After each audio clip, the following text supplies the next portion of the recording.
तो आज मैं आपको एक अनोखी रहस्यमय कहानी सुनाऊंगा। अगर आप चैनल पर नए हैं तो अभी सब्सक्राइब कर ले, क्योंकि यह मेरा दूसरा नया चैनल है।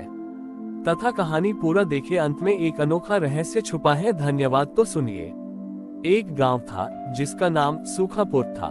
यहाँ सालों से बारिश नहीं हुई थी और गांव के लोग पानी की कमी से जूझ रहे थे। चारों तरफ निराशा और उदासी छाई हुई थी। लोगों को लगता था कि देवी उनसे नाराज है। गांव में एक छोटी सी लड़की रहती थी जिसका नाम गौरी था। गौरी बहुत ही शांत स्वभाव की थी और हर दिन एक तालाब के किनारे बैठी रहती थी, जो अब पूरी तरह सूख चुका था। वह उस सूखी मिट्टी को देखती और प्रार्थना करती थी कि माँ दुर्गा बारिश भेजे। दुर्गा पूजा का समय आया, लेकिन गांव में कोई उत्सव नहीं था। लोग उदास थे और उन्हें लगा कि इस साल पूजा करना व्यर्थ है। तभी गांव में एक साधु आए जो अपनी यात्रा पर थे। उन्होंने गांव की उदासी देखी और मुखिया से पूछा, तुम लोग पूजा क्यों नहीं कर रहे?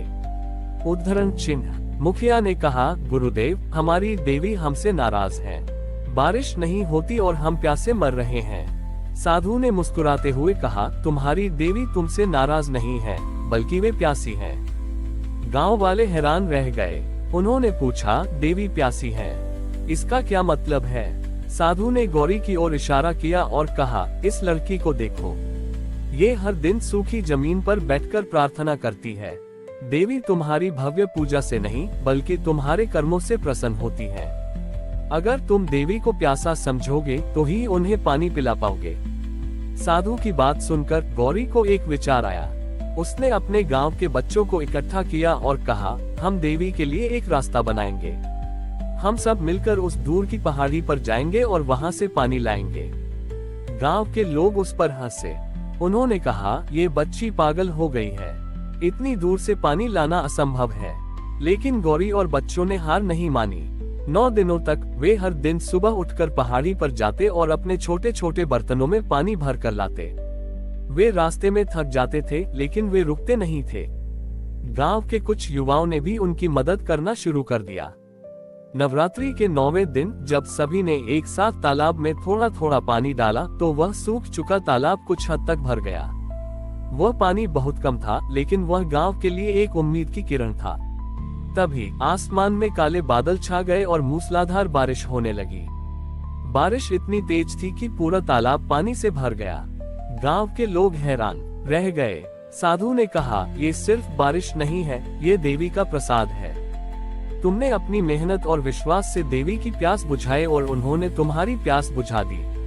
उस साल की दुर्गा पूजा ने गांव के लोगों को सिखाया कि सच्ची भक्ति का मतलब सिर्फ पूजा पाठ करना नहीं, बल्कि निस्वार्थ कर्मों से दूसरों की मदद करना है। और माँ की सबसे बड़ी कृपा तब होती है जब हम अपनी मेहनत से मुश्किलों का सामना करते हैं। बारिश के बाद सूखापुर का नाम पानीपुर पड़ गया था।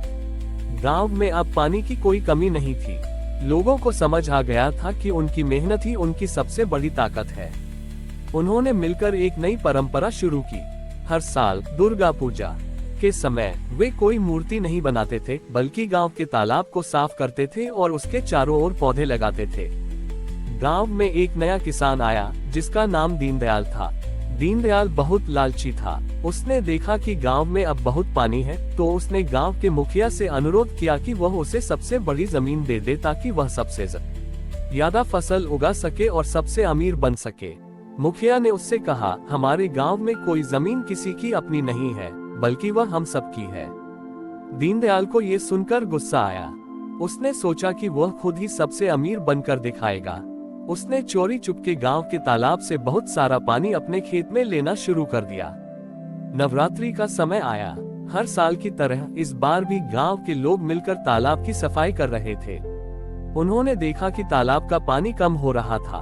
गांव के लोगों ने दीनदयाल को पानी चुराते हुए पकड़ लिया।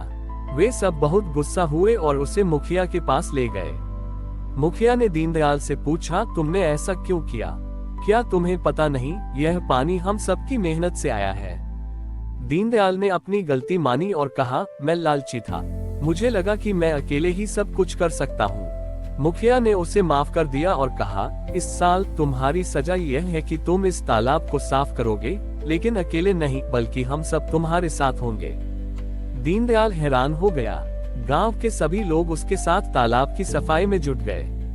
जब दीनदयाल ने देखा कि कोई उस पर गुस्सा नहीं कर रहा है, बल्कि सब उसकी मदद कर रहे हैं, तो उसकी आंखें भर आईं। उसे समझ में आ गया कि असली दौलत पैसों में नहीं, बल्कि उन लोगों के प्यार में होती है जो तुम्हारे साथ खड़े हो।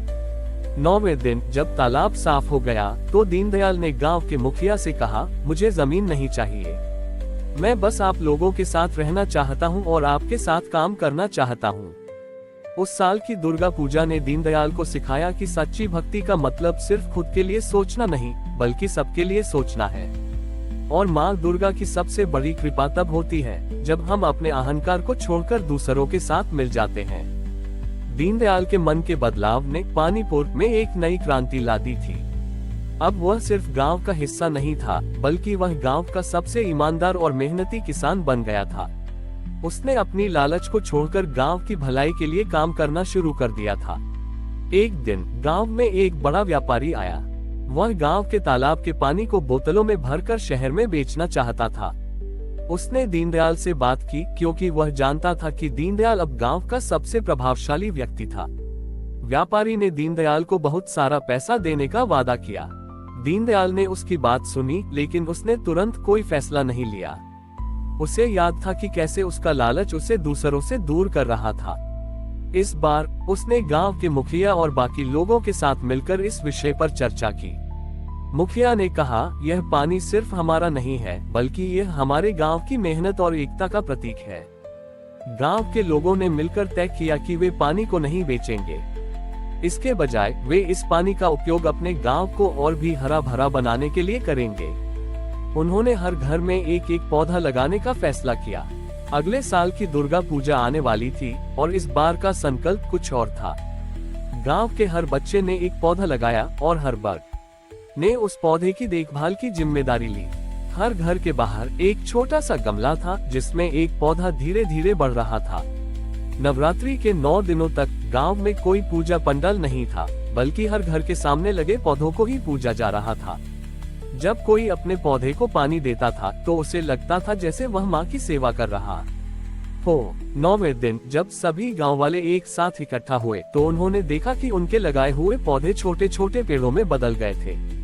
पूरा गांव हरा भरा हो गया था। दीनदयाल ने कहा, आज हमें एहसास हुआ कि पानी की असली कीमत उसे बेचने में नहीं, बल्कि उसे जीवन देने में है। उस साल की दुर्गा पूजा ने गांव के लोगों को ये सिखाया कि भक्ति का असली मतलब लालच को छोड़कर सेवा को अपनाना है। और माँ की सबसे बड़ी कृपा तब होती है जब हम दूसरों को जीवन देते हैं और हमारे द्वारा किए गए कर्मों से प्रकृति में हरियाली आती है।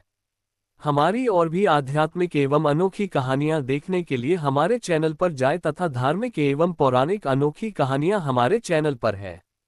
कृपया जाके देखें तथा हमारे चैनल को सब्सक्राइब करके रखें और वीडियो लाइक जरूर करें। धन्यवाद।